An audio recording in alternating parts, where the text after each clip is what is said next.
اللي عملوا الاهلي ايه في الموضوع ده، سواء رامز جلال او غير رامز جلال، عشان الناس عايزه تدور كهربا جاب الفلوس منين.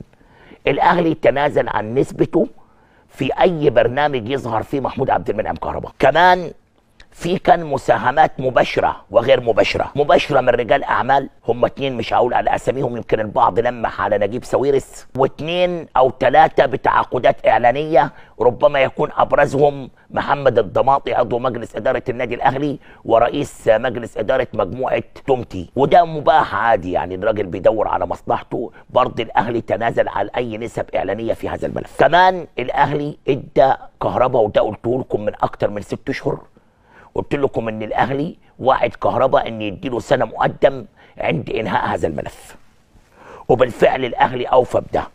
تبقى بعض الحاجات المهمه، وهي جرأة مجلس اداره نادي الزمالك في انه قبل انه ياخد الفلوس بالجنيه المصري.